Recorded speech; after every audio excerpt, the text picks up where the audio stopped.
É isso aí, bem-vindos a mais um episódio do BSOP, etapa de Costa do Sauípe, etapa maravilhosa. Aí você está vendo as imagens de Salvador e da Costa do Sauípe, lá na Bahia. Tivemos lá no resort, todo mundo se divertindo aí na piscina, por todo o resort, pelas praias também, muito legais lá no Sauípe Club. Olha aí o resort. Ao meu lado aqui o Leonardo Bueno, mais um episódio do BSOP com os comentários dessa fera aí do poker. Tudo bom, Bueno? Tudo tranquilo, Juliano. Não é com a mesa que você vê os techs estão crescendo, né? Então...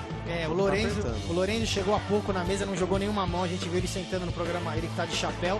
Temos o Gustavo Gomes bem em fichas aí, com 355 mil fichas, o Guto Boller segue forte. E lá na rabeira temos o Christian Cruel, lá bem numa situação apertada com 90 mil fichas, o Guilherme Villa e o Fábio Souza também. A gente vai ver já essa primeira mão, o Cruel que tem cerca de 90 mil, os blinds estão 3 mil, 6 mil e o ante 1000. Quer dizer, bem apertado aí para quem tem 90 mil fichas, né?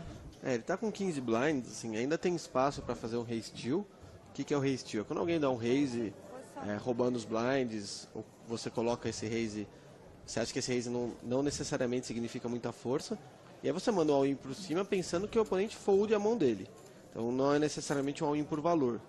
Então, como o Christian ainda tem espaço para isso, está relativamente tranquilo, mas a próxima subida de blind já vai apertar mais, então tem que começar a se mexer aí. Isso, quem se mexeu aí foi o Fábio Souza, que também não está tão bem assim em fichas. Ele veio agora com um par de dama, uma mão muito forte, e aumentou para 13 mil aí.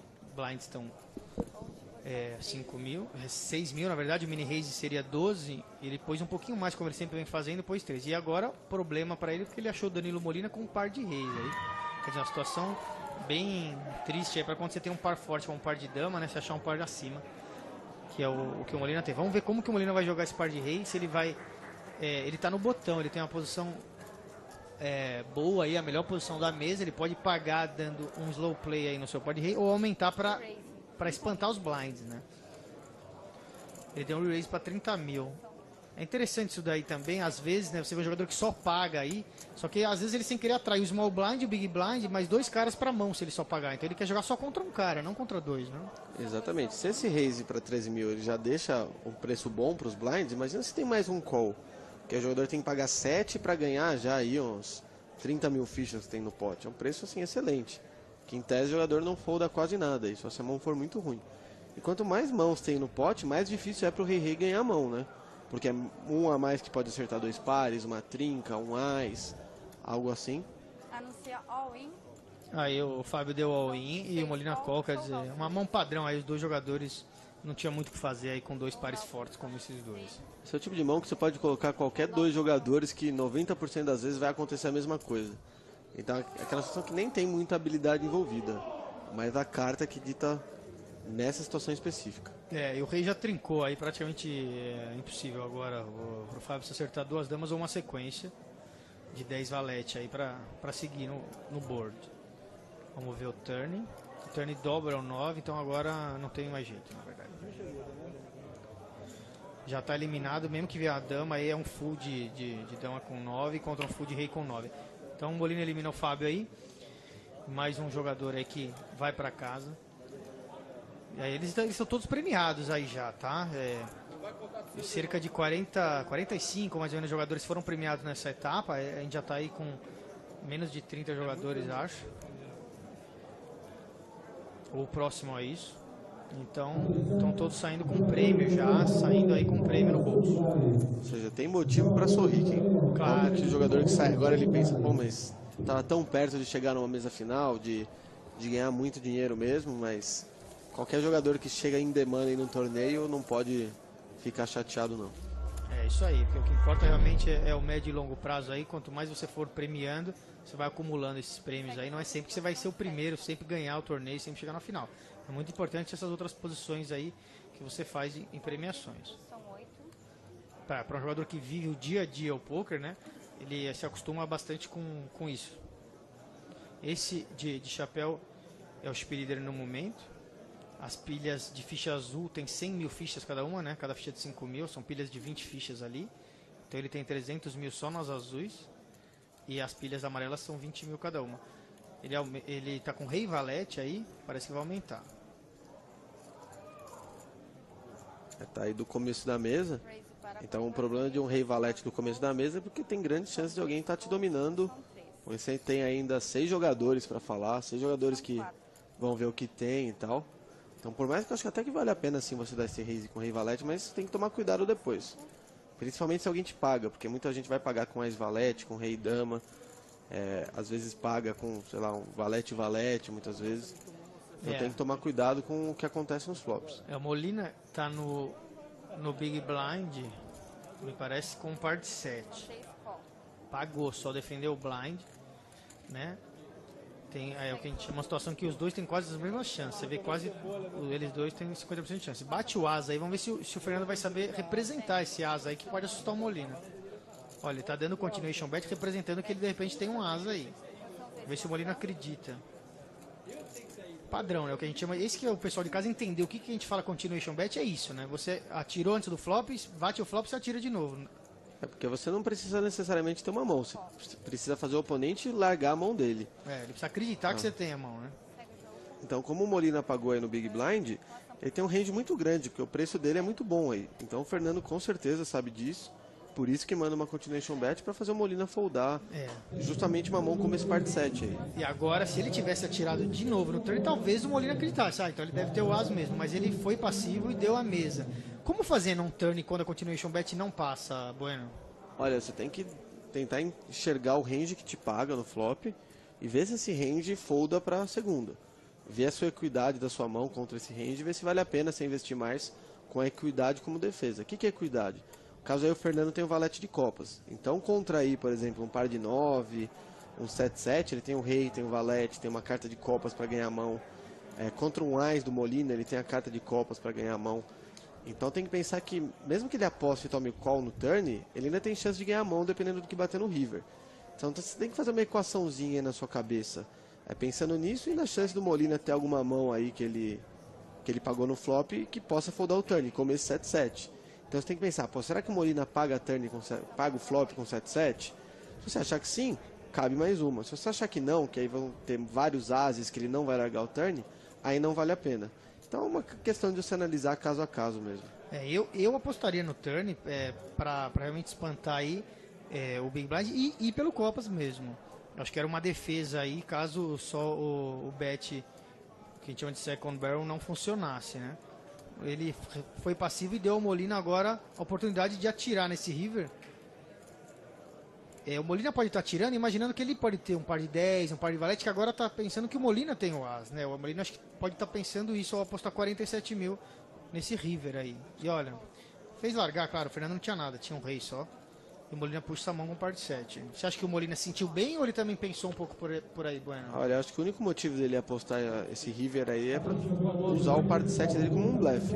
Porque se ele acha que a mão dele é melhor, ele vai dar check e tentar chegar no showdown. Então ele quis mesmo tentar fazer o oponente foldar um 10-10, um valete-valete aí, algo assim. Talvez até um rei-rei. Porque completou o flush no turn, tem o wise, então é muito difícil você pagar com uma dessas mãos aí que a gente citou. É isso aí, Molina puxou essa mão. 3 mil, 6 mil os blinds, seguem. A dealer é a Juliette.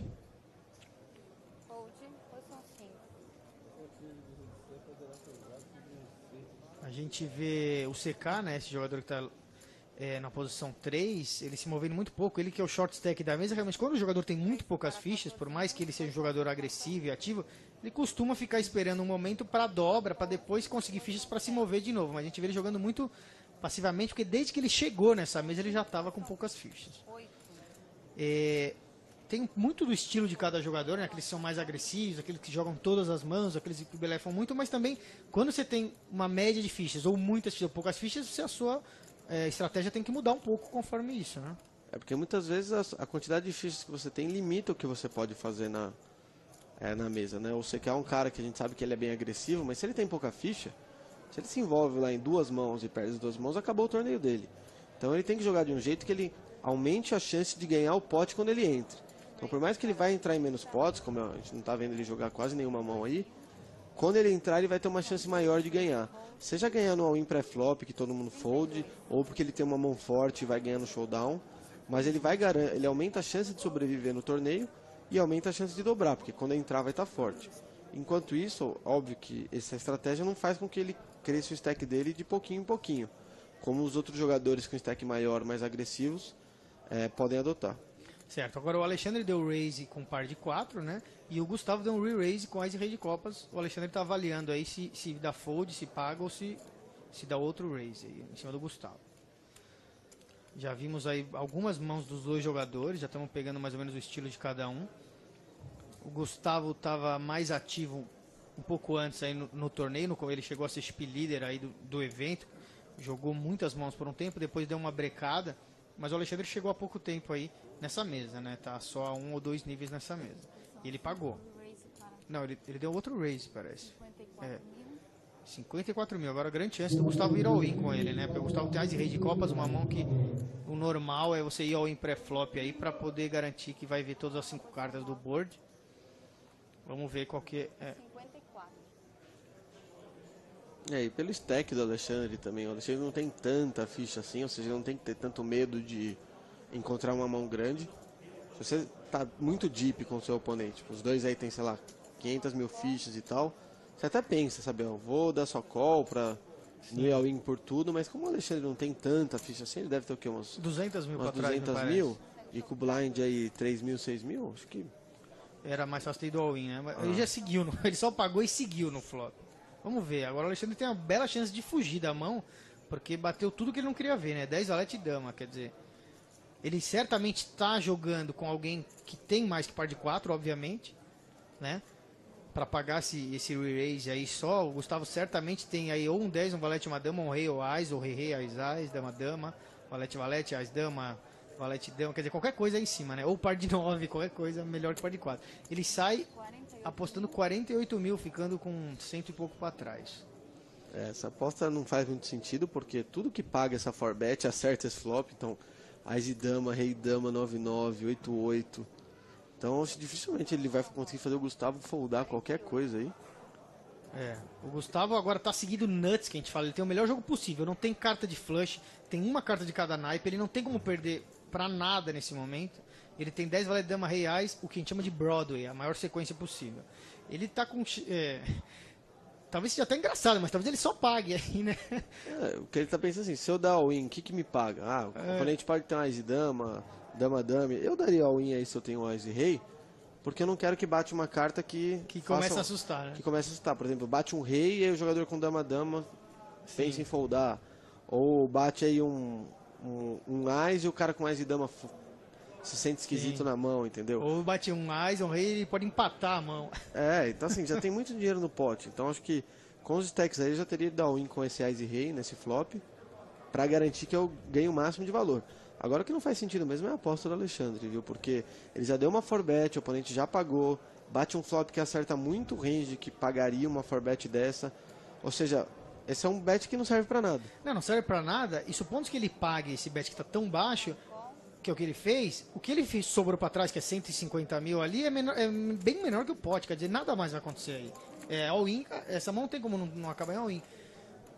Não, agora o Alexandre provavelmente vai dar check fold turn, mas assim, ele nunca vai conseguir fazer o oponente foldar no flop, ou seja, sempre 100% das vezes a situação vai ser exatamente essa. Agora um rei, né, que é ruim pro Gustavo, porque o jogador pode fazer uma sequência com qualquer ás aí, mas ele sabe que dificilmente ele vai perder essa mão, não sei que ele acabe achando um flush ou um full. E o Alexandre agora deve ter certeza que não tem como ganhar a mão, né? Esse board aí, ainda mais que o Gustavo escolhendo apostar ao invés de dar check behind, então a chance dele ganhar a mão ele sabe que é zero aí. Vem 50 mil do Gustavo e o Alexandre agora só pode talvez fazer um teatro e largar, né? Eu acho que entende. O jogador quando investiu tanta ficha aí no pote, fez tanta coisa, ele vai pensar, sabe, olha... vou fazer um teatrinho e foldar aqui para não parecer que foi tão fácil. Sim. Pensar o seguinte, nossa, eu tinha aqui 2 pares, vou ter que largar porque tem uma sequência. Vai ter que fazer um teatro desses que tinha tipo 10 valete, né? Acho que é o que ele pode fazer aí e sair com esse par de 4 aí, ó, fazendo a cara triste. Tá valorizando o fold, mas não existe cogitar nada que não seja o fold aí. É engraçado ver isso, né, Júlio? Gustavo aí que tá seguido desde o flop já. Tá bem tranquilo nessa mão. Realmente o rei é até um pouco ruim pra ele, né? Porque poderia até alguém empatar com ele. Um jogador que tivesse um as e 2, por exemplo, agora estaria empatando com ele. E Ele vai puxar a mão aí. O Gustavo vai olhar e, obviamente, vai largar. Não foi dessa vez. Ele apostou talvez naquele flop muito estranho, né? Talvez querendo fingir que ele sim tinha uma mão forte. Mas o Gustavo que tava já nuts ali no flop. Nuts é o termo que a gente usa para a melhor mão possível, né? Quando o jogador tem o melhor jogo que pode existir no Texas Hold'em em certa altura aí do flop e turn river, ele está nuts, a gente fala. Muita gente às vezes confunde quando vai blefar, pensar, deixa eu representar uma mão muito forte. O blefe não é muito isso. O blefe você tem que fazer quando você faz o oponente foldar muitas mãos. Então nesse flop que você não faz o oponente foldar nada, não faz sentido blefar, né? É isso aí. A gente vê a próxima etapa do Rio de Janeiro. Quem quiser mais informação, entrar no bsop.com.br. Eu e o Bueno estaremos lá, dia 30 de maio, lá no Hotel Royal Tulip em São Conrado. Esperamos vocês também participando lá do evento principal, que a inscrição é R$ 2.200, ou de qualquer outro evento. Tem eventos aí de R$ 300, R$ 250, é só aparecer por lá. A gente volta já já.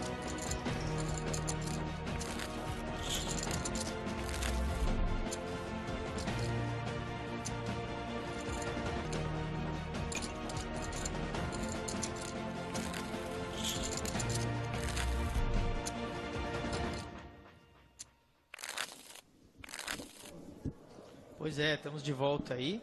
O blinds agora 4.000, 8.000, antes de 1.000 subiram os blinds. A gente vê a cada nível aí que sobem os blinds. Um dealer novo, agora é a Nick, é dealer. Nick que é lá do Paraná. E aí o Gustavo puxou fichas aí, subiu um pouco em fichas. A gente viu ele puxou as fichas ali do Alexandre. O CK continua ali short stack, esperando um momento, né? Não foi agora uma posição que ele poderia talvez ter roubado ali os blinds, né? Mas ele que estava no cutoff, que é a posição muito boa ali antes do dealer, mas o dealer Guto veio quase rei de copas. Quer dizer, ainda bem pro CK que ele não quis roubar os blinds dessa vez. Se fosse eu estaria morto aí, porque você teria quase aí, né? qualquer duas cartas eu ia ter dado all-in aí. Mas eu até entendo ficar um pouquinho mais tight nessa situação. Tem gente que não se aguenta mesmo, é normal, né, Bano? Tem jogador que tem aquela paciência a mais no evento, espera uma mão um pouco melhor. O CK ali deu fold e olha que o Molina tá pensando em defender o seu blind aí com 6 e 2 de paus. Ele que já pôs aí 8.000, a gente vê uma ficha azul de 5.000, 3 amarelas de 1.000. Ele pensando em defender o blind aí contra o ataque do Guto, que é uma posição ali, né, de roubo de blinds mesmo que ele subiu. Aquilo que a gente sempre fala. Você nunca coloca o jogador numa mão só. Você pensa quais são todas as mãos que ele joga aqui no botão dando raise. Os jogadores em geral jogam muitas, né? Porque roubar o blind é muito importante.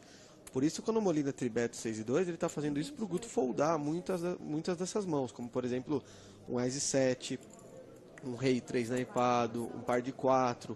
São mãos que, eventualmente, o Guto dá raise no botão e folda para essa volta do Molina aí. Eu vou aproveitar e explicar ao pessoal de casa que está começando agora. Quando a gente fala muito tribet, forbet, você falou agora, o Molina tribeta essa mão, o que quer dizer?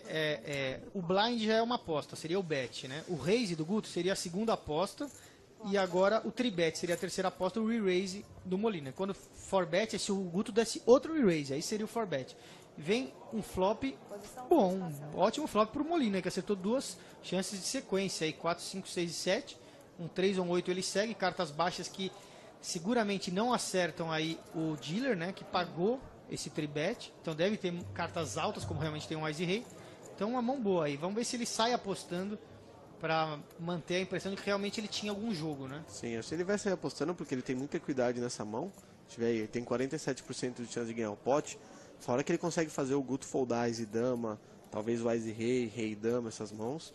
Isso mostra porque que não é muito bom o Guto ter jogado a mão do jeito que ele jogou, só pagando a tribet do Molina. Ele teria que dar um forbet ou all-in já ali pré-flop, né? Agora vai ficar muito ruim dele jogar com Ace Rei contra o Molina, que já saiu apostando um caminhão de ficha aí. Porque ele tá dando a iniciativa da mão pro Molina e ele tá se colocando numa posição de acertar o flop. E mesmo uma mão como a Ace Rei erra a maioria dos flops. A força do Ace Rei é que tá na frente de quase tudo, menos a Ace Rei. Então, ele dá só esse call, ele deixa o Molina acertar alguma coisa, mandar uma continuation bet, fazer ele foldar. Então agora ele vai ter que dar um call de Ace High aí no Molina. Mas o call dele, vamos dizer, não vou dizer que é meio stack, mas é quase. Exatamente, é uma situação muito complicada que ele se colocou aí, que dessa vez o Molina tem 6 high, então ele tá na frente. Só que quando o Molina tiver 8-8, por exemplo, ele paga nesse flop? Sim, mas ele tá na frente por pouco também, mesmo com esse... Mesmo com esse raio, tá tipo... com tá 6 raio. Entendeu? Então é muito complicado ele ter jogado a mão desse jeito, colocou ele numa situação muito ruim. E que o stack dele, que não era tão grande assim, poderia ter dado all-in já, ia ganhar um pote considerável, ia tomar call de mãos piores. Ele ganha um pote de 100 mil fichas ali, quase. Muitas vezes o pessoal pega um Ice Rei e acha que é As, né? Que Sim. As tudo bem, você às vezes fazer um slow play, que vai bater um flop desse, você ainda Você já tá tem bem, um par, você já tem um par. Agora o Ice Rei, como você ainda precisa acertar um par, vai... Olha lá, será que ele vai foldar? Foldou e mostrou. Ele ainda falou, ó, eu acho que você tá passando a mão, você tá me roubando, mas eu vou largar. E realmente é o que a gente chama de close ali, né? Os dois jogadores com chances bem parecidas de ganhar a mão, mas o Molina foi mais agressivo pré-flop e no flop, puxou essa mão, não vai mostrar o 6 e 2, né? O Guto vai descobrir agora assistindo aqui o nosso programa no Band Sports. Mas no fim, o fold, acho que no flop, eu acho que foi correto, né? Não tinha mais o que fazer. Eu acho que o pré-flop que foi o que definiu essa mão. Com certeza. E o pior ainda é mostrar o Ice Rei, né? Então você está mostrando que você não forbet o seu Ice Rei. Essa é uma informação muito valiosa, porque é uma informação que mostra muito sobre o seu jogo. Se eu tô aí, eu já penso assim, olha, esse Guto aí, ele é cauteloso, ele não quis forbetar o Ice Rei. E ele também não quis pagar nesse flop com o Ice Rei. Então, a próxima vez que ele me forbetar, eu vou achar que ele tem jogo. E eu não acho que ele vai, depois dessa mão, virar maluco e começar a forbetar que nem louco. Quando ele forbetar, ele tem As ou Rei, ou Dama. Porque se ele não forbetou o Ice Rei no botão contra o Big, ele vai forbetar o quê quando? Sim. Então qualquer jogador que está observando, ele já não tem mais como ganhar fichas com o range de valor dele nas forbets. Isso é muito importante. Porque às vezes eu tenho lá valete, eu tribeto ele mandou o all-in em cima de mim, eu penso, pô, vou largar, porque teve aquela mão de rei dele contra a Rosa Amélia, que ele só deu call no programa passado. Então essas mãos vão dando um perfil do jogador que ele não pode revelar isso para os outros. Então é complicado. Agora o Fernando vem com as As. O Fernando, que é um dos líderes aí na mesa, veio de reis do Garrido com uma mão bem média, 9 e 10, mas tudo bem que ele está sem se mexer faz tempo, aí o Garrido. Veio só um call do Molina, e o Fernando não quer jogar contra 2, ele quer isolar só para 1, ele dá um re-raise aí. Difícil qualquer um dos dois pagar aí com 9 e 10 ou 3 3. Vamos ver o tamanho, né? Foi um re-raise para 30 mil, quer dizer, muito fraco esse re-raise, né?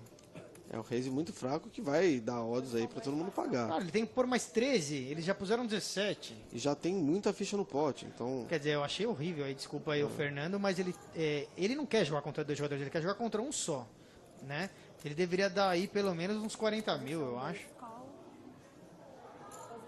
Os dois vão jogar e agora a chance de um Garrido acertar um 2 para uma sequência, quer dizer, uma mão que nem ia entrar no jogo, vai entrar, né? Vamos ver o que vai acontecer. Bom, com esse Ais aí... bom, retiro o que eu falei, né? Já que ele quadrou... Não, mas não pode retirar não, Júlio. Essa tribet aí é muito pequena. E é aquele negócio, às vezes é um jogador, por exemplo, o Garrido, se ele tivesse, por exemplo, 8-8 aí, ele pagaria uma tribet maior. Então por que não tentar extrair mais, já que ele pagaria algo maior? Claro, e agora todo mundo dando mesa, né? Veio Ais, ninguém... Quem tiver só um Ais e Dama, mas Rei não vai apostar nessa trinca, então todo mundo dando mesa. Mal sabem que o Fernando já quadrou. Agora um 8 seria horrível, né, pro Garrido. Ele faria uma sequência. O Molina aí não tem nada o que achar mais na mão. Vamos ver quem vai querer blefar a mão, né? Porque o Garrido e o Molina certamente não estão sentindo bem com essa mão, mas passividade de todos os jogadores, certamente um dos dois vai querer blefar essa mão. É aquele negócio, o jogador tem que pensar que dois jogadores, a chance de um ter um Ais é grande, e o outro, se tiver, por exemplo, Rei, Dama, Valete, que também a chance é grande, dificilmente folda para uma aposta, né? Porque o jogador pensa, tem 2 ases no board, então dificilmente alguém tem um Ais na mão, porque é um Ais a menos nas combinações. Ou seja, eu não gosto desse bet do Garrido, porque o Fernando pode muito bem ter um Rei que não quis apostar. Certo. Porque o flop veio com Ais, mas né? Vai pagar, né? Mas vai pagar. Ou seja, é um blefe que assim, não passa tanto. Então, não sei, eu não... Por mais que ele esteja investindo pouco no blefe dele, e isso é um mérito, então ele está betando aí 33 no pote com 100 mil fichas, então não tem que passar tanto mesmo o blefe, eu não sei se é a melhor situação para blefar ainda assim. Agora é interessante ver aí, o Fernando tá suspirando, respirou fundo ali, olhando bastante, pensando assim, eu tô com um quadro aqui, como que eu faço esse cara não sair da mão? Só pago, aumento. Ele não pode pensar que eu tenho um ás, quanto mais dois, né? E olha só, todo o seu, não vou nem dizer teatro, porque acho que ele está pensando aí o que vale a pena ele fazer.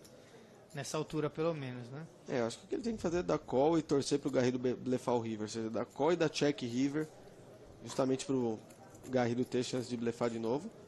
Mas tem que entender que quando você acerta uma quadra dessa, dificilmente você vai ganhar muita ficha. Porque muito raramente o jogador vai ter algo forte.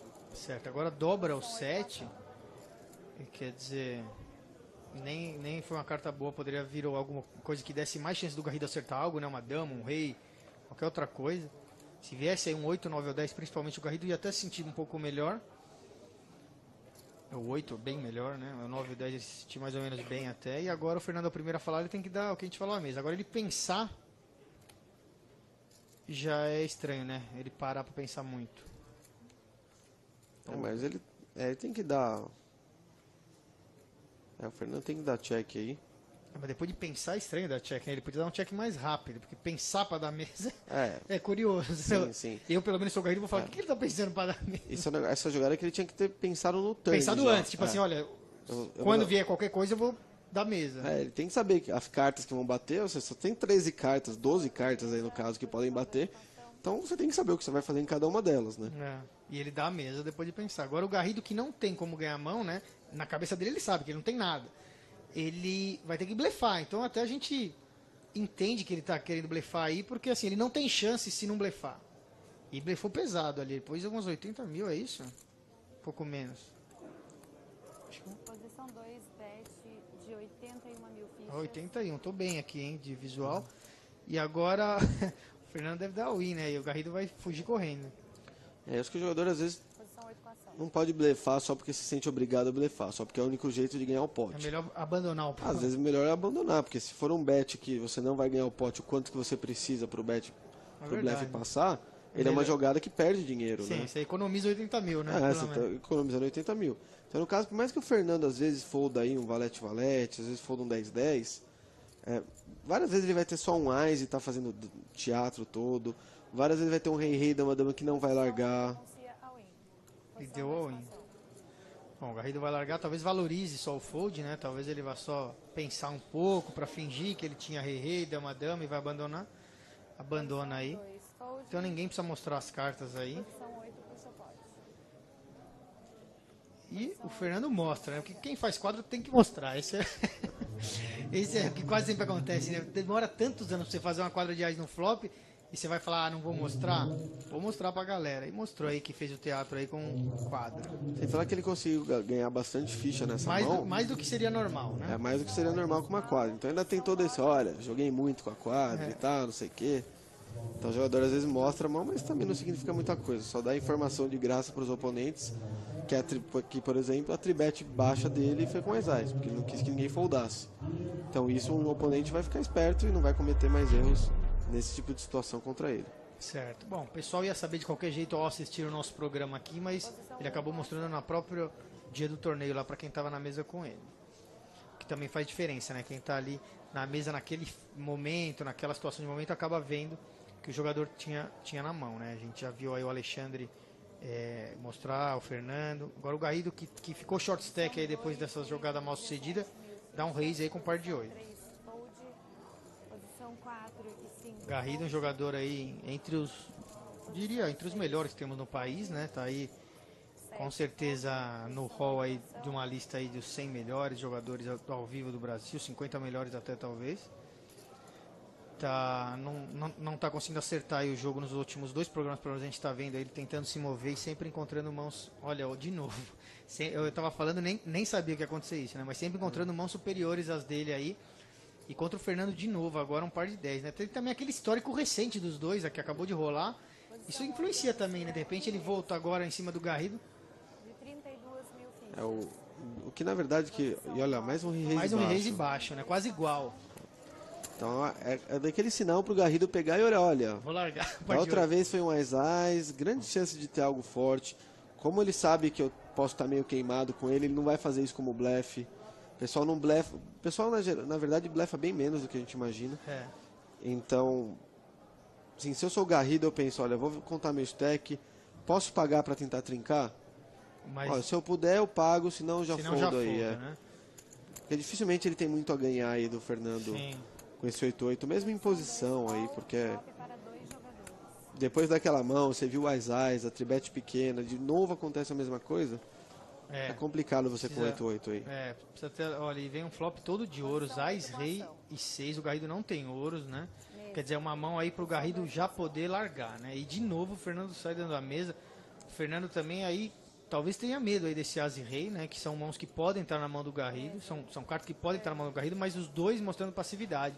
Posição O 8. Garrido talvez levasse essa mão no flop se fosse mais agressivo, mas porque o Fernando a gente viu também que acho que respeitaria aí talvez, mas ele tem o 10 de ouros também. E o Né? problema é que o Garrido não tem muito stack pra fazer um move aí. Ele não tem, por exemplo, Sim. como apostar flop e turn pelo stack dele, né? Então, como já tem muito dinheiro no pote e o 8-8 pode estar na frente de alguma coisa, acho difícil. Acho que algumas mãos seriam blefe total, o Fernando não tribetaria. Por exemplo, valete e dama ele não tribeta. Certo. Então acho que o Garrido tá sempre perdendo essa mão, mas também não vale a pena não tentar um blefe aí. É parecido com aquela situação da mão passada Que do ele Ais-Ais. tentou e é o que você explicou, né? Era melhor abandonar a mão. E aí ele aposta e já larga na hora o Garrido. Quer dizer, o Garrido eu acho que seguiu o que você seguiria, né? Ele pegou aí o tel de aposta aí do Fernando, mas é o que ele falou, ele quis pagar para tentar acertar o 8 ou um flop bom, não acertou e não gastou mais nada dessa vez. Né? Exatamente isso. A gente vai para o intervalinho, você já vê aí a etapa do Rio de Janeiro que já está prestes a acontecer aqui, 30 de maio a 3 de junho acontece o BSOP Rio de Janeiro, são vários eventos, não só o evento principal de R$ 2.200, mas tem eventos aí desde R$ 200, R$ 250, o satélite. Vale muito a pena você pegar mais informações aí no bsop.com.br e jogar os satélites grátis aí que tem no pokerstars.net. Você pode conseguir sua vaga sem gastar nada. A gente volta já já.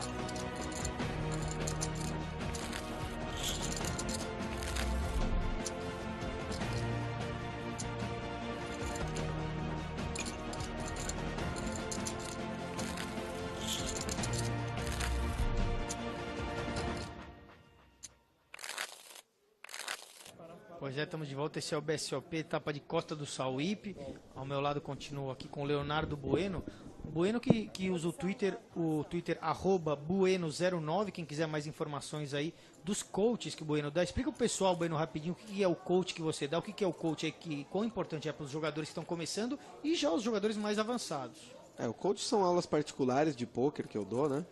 Então, o legal do poker é que, como é um conteúdo individual, eu vejo o nível do aluno e preparo material específico para aquele aluno, para torneios, para qualquer outra modalidade de poker.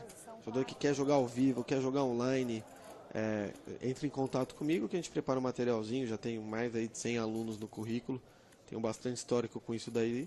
E procura lá no Twitter, como o Juju falou, @Bueno09.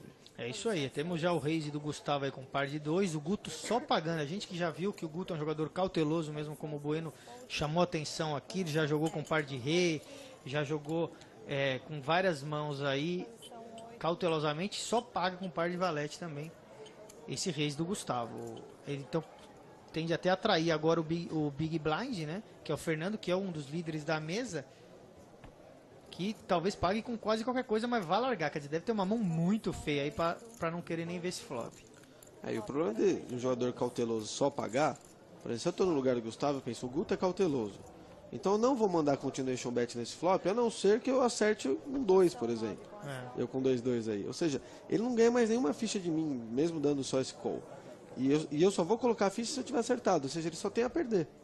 Não é o que o Gustavo parece que vai fazer, porque ele parece que ia sair apostando, mas o Bueno não gastaria mais nada aí, e você vê que o Gustavo quase não tem chance, ele só tem chance de bater 2 e 2, uma quadra, porque o Guto já trincou o valete.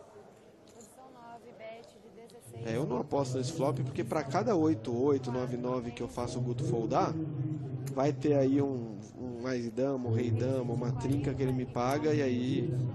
E o Guto já dá o raise trincado, hein? O único perigo para ele seria uma chance de sequência virar aí. Ele já com esse medo aí, ele já deu o raise trincado, né? Um flop rainbow, que a gente fala. O que é um flop rainbow? Uma carta de cada naipe, sem perigo de flush. E você vê o problema do jogador ter aquele histórico de jogar cauteloso. Se eu tenho Ás e Dama aí, eu juro pra você que eu foldo. Se eu tenho Ás, eu acho que eu foldo aí também. Porque eu penso assim, o Guto não vai dar esse raise só com a Dama. Porque quando ele tinha Ace e Rei, quando ele tinha Rei, ele foi cauteloso. Então não é porque ele tem top pair agora que ele vai ficar maluco. A gente vai ouvir agora o Fernando Grou. O Fernando Grou ganhou o evento de Pot Limit Omaha do BSOP Costa do Sauípe. Vai falar com a gente. Ele ganhou também a etapa de São Paulo do mesmo torneio e está liderando o ranking aí do BSOP. Pode ser o Omaha campeão. é uma modalidade que eu estou me dando bem. É o que eu mais jogo hoje, jogo semanalmente. E, poxa, foi final do ano passado na etapa de Fortaleza. Consegui o primeiro. Esse ano na primeira etapa de São Paulo. E hoje e ontem, essa madrugada, de novo, o terceiro e segundo desse ano. Segundo seguido aí quase no ano, está liderando o ranking do BSOP, então ele pode ser o campeão brasileiro de 2013, aí se ninguém passar ele em pontos aí, quem for indo bem no main event, que dá mais pontos do que os eventos paralelos. Você joga muito Omaha, Bueno, ou mais Hold'em mesmo? Eu jogo mais Hold'em ou quando eu tô brincando com meus amigos e tal, em casa. Agora que o jogo tem mais ação, né? E agora os blinds subiram para 5 mil, 10 mil, aí o dealer é o Alex, blind já um pouco mais salgado, chegando a 10 mil Big Blind. E aí, o jogador como o CK, que estava ali se mantendo, a gente não viu entrar em nenhuma mão, mas deve ter se mantido aí roubando alguns potes pré-flop, e já vai ter que se mover um pouco mais, com mais força aí, né? Ele vai ter que soltar o braço, porque daqui a pouco, se ele continua foldando, vai chegar naquela situação que o all-in dele não faz ninguém mais foldar. E aí costuma ser fim de linha para o jogador de torneio. Então, enquanto ele consegue fazer um oponente foldar, tá vivo, vai se mantendo e tudo mais. Quando ele perde essa habilidade, fica complicado. A gente vê outros dois jogadores na mesa aí na mesma situação, né? O Alexandre tá ali short stack também. Ele que se envolveu em muitas mãos aí nas últimas 2 semanas, a gente viu. Continua aí numa situação apertada. E olha, Rei 10 de ouros é o que tá pro CK, grande chance dele se envolver nesse all-in. Aí ele que é o Big Blind, né? Ainda mais contra um raise do botão, acho que é certeza que ele vai dar o all-in aí, ou dar uma volta menor que o all-in, mas enfim. Ele não vai foldar, ele não vai pagar. Ele tem cerca de 200 mil aí. Quer dizer, subiu um pouco em fichas com o que a gente vem vendo dele, mas a gente não viu as mãos porque deve ter sido todas as mãos que não vieram com ação pós-flop para entrar no programa, né? Então ele tem ficha aí para jogar um pouco mais ou não precisar dar o all-in de cara, né? Ele já investiu 10 mil aí, ó lá. Só paga. Só pagou. Com esse stack eu até entendo. Acho que eu daria tribet aí, porque contra um raise do botão... Você já pode ganhar pré-flop aí, né? E eu acho que o stack dele não é um stack ainda muito confortável para fazer um move pós-flop. Certo. Olha, ele sai dando mesa, ele não acerta nada. Esse flop ele poderia representar aí alguma coisa. O ideal seria ele ter dado, principalmente depois de a gente ver o jogo, né? É mais fácil falar daqui, da cabine aqui de comentarista do que quem tá lá, mas se ele desse esse raise pré-flop, ele provavelmente já ganharia a mão pré-flop, ou se não ganhasse, poderia representar o as agora, talvez nesse flop, né? Ele não tem posição, ele teria que dar o que a gente chama de donkey bet, né, pra sair apostando, mas acabou jogando passivamente, não acertou nada e largou, e o Gustavo blefou esse 3 aí, ele acertou o 3, mas ele meio que blefou, deu continuation bet e puxou a mão.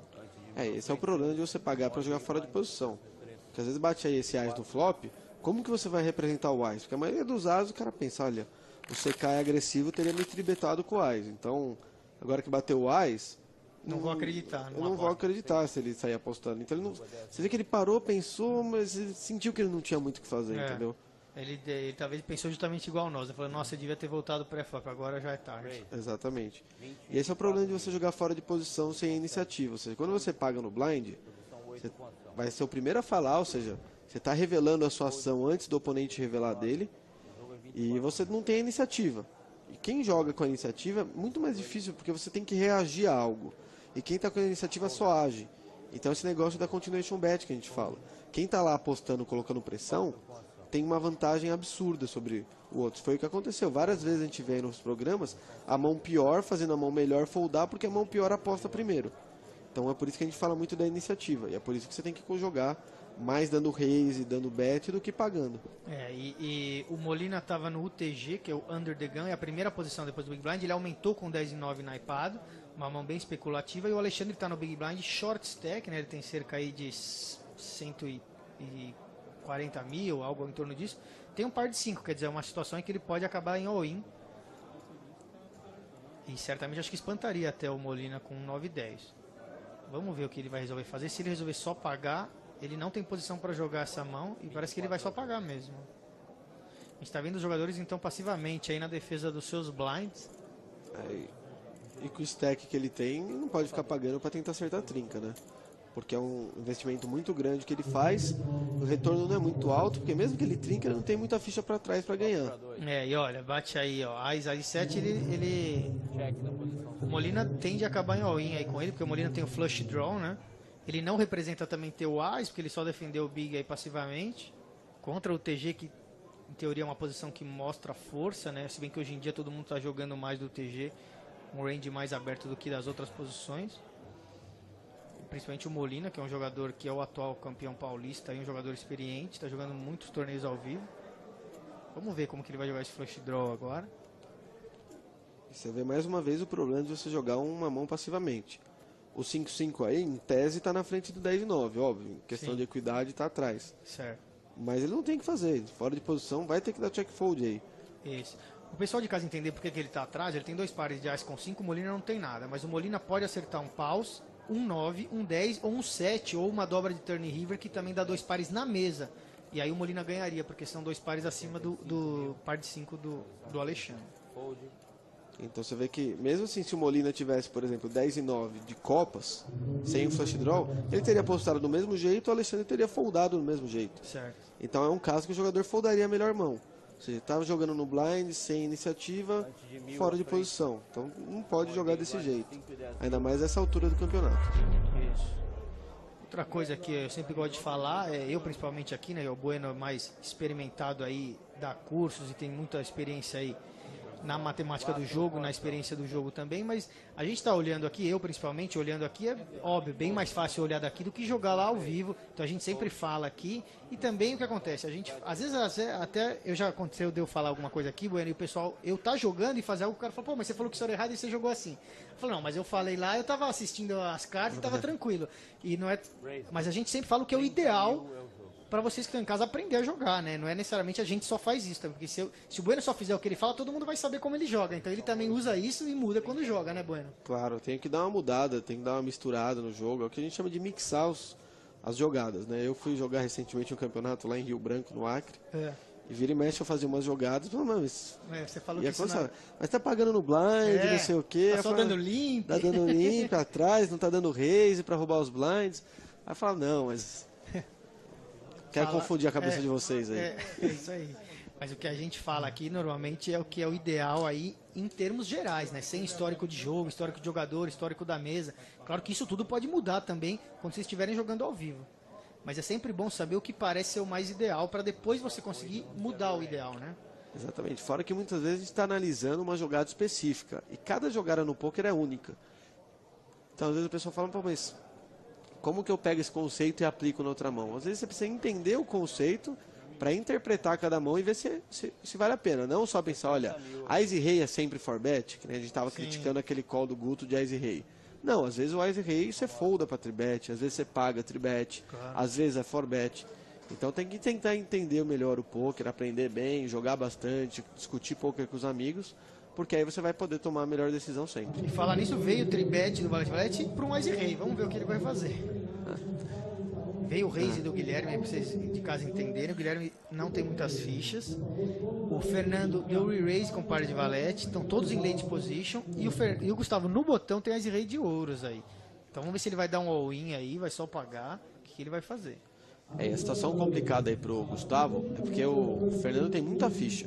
Tem mais ficha que ele. Ou seja, aquela situação que pode custar muito caro para ele. Então, mesmo com Ás e Rei, por mais que você queira jogar agressivamente uma situação dessa, tem que pensar que você está vulnerável aí. Se você encontra aí o oponente com valete-valete, dama-dama, às vezes é um flip caro que você não quer. Flip desse, né? Porque o Fernando é o líder da mesa, né? E ele dá um raise forte, aí o Gustavo... O que o Gustavo deve ter pensado é o seguinte, como o Guilherme tá short stack e deu um raise desse, o Fernando para isolar, ou seja, para dar esse raise, não precisa necessariamente estar muito forte. Ou seja, ele tem muita chance de fazer o Fernando foldar, por exemplo, mais... o Guilherme ele sabe que vai acabar de all-in, porque ele tá short stack, já tinha menos ficha para trás. E o que ele pode acabar realmente é espantando o Fernando, então acho que é isso que ele tá pensando, né? Porque como o Fernando já colocou muita ficha, vale a pena ele se expor um pouco para fazer o Fernando foldar, entendeu? Por exemplo, um Ás e Dama, um Rei Dama, um 10-10, um 9-9, 8-8, todas as mãos que o Fernando com certeza dá um re-raise no Guilherme, porque o Guilherme tá short stack, e aí ele folda para talvez folde para um re-raise do Gustavo. Então eu gosto sim da jogada do Gustavo. É um caso que a 4bet vale a pena com mais. Mas e agora no lugar do Fernando? O que é para se fazer, hein? Eu foldo se eu tô no lugar do Fernando esse valete. Porque por mais que assim contra um Ice Rei a gente tá flipando, ainda é um flip caro. Eu tô com muita ficha, então não tô com tanta pressão para acumular fichas. E só que eu escapo contra dama-dama, rei-rei, ás-ás, e o Gustavo não faria isso como um blefe. Porque o Guilherme está protegendo o pote, ou seja, ele vai ter que mostrar as cartas. Ele vai ter que mostrar as cartas. Então quando o pessoal tem que mostrar as cartas, vai ter que ganhar o pote de algum jeito, o pessoal joga um pouquinho mais seguro, um pouquinho mais duro. E ele tá foldando com dor no coração, você tá vendo que ele tá foldando e falando, não, eu quero mostrar, eles estão de all-in. Eu digo, não, você não pode mostrar, dá fold e não mostra. E o Fernando largou com dor no coração, quer dizer, a jogada pensada, mas correta, né? Eu largaria também, apesar de, às vezes o pessoal pensa, nessa vez era errada? Não, não era. Errada é certa sempre, errada sempre, independente do que o oponente tem. Então aí, Ice Rei, o 9-10 até em boa situação agora, né? Com tanto, o que a gente fala de dead money no pote, porque tinha o dinheiro das fichas do Fernando, acabou ficando barato pro Guilherme esse pote aí. O Guilherme vai para quadruplicar as fichas dele quase. E olha, teria trincado aí o Fernando, olha lá. Ele falando, nossa, tinha valete. Só que olha, veio o rei aí, quer dizer, eliminado o Guilherme, né? O Gustavo acertou no river o seu rei. O Fernando largou certo aí o valete, teria trincado, teria puxado essa mão do Gustavo, talvez no flop, né? A gente não sabe como seria a ação no flop. E talvez também ele não extraísse mais se só pagasse para ver, porque o valete talvez já espantasse o Gustavo ali quase rei sem nada também. Quer dizer, acabou sendo certo aí o que o Fernando fez. O jogador tem que focar o conhecimento do poker sempre, né? Então, às vezes pensa, mas bateu o valete, eu teria ficado rico nessa mão. Não, joga do jeito que tem que jogar e aceita isso. É isso aí, a gente vai deixando vocês agora, essa etapa vai ficando por aqui, na verdade esse episódio vai ficando por aqui, a etapa ainda tem mais 2, 3 programas aí até a mesa final.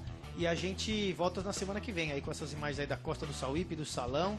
Eu e Bueno voltamos. Lembrando que o Twitter do Bueno, quem quiser mais informações e aprender mais com ele, é só procurá-lo no @Bueno09. Twitter do BSOP é o @BSOPoficial e o meu é @JMaisano. Até a semana que vem.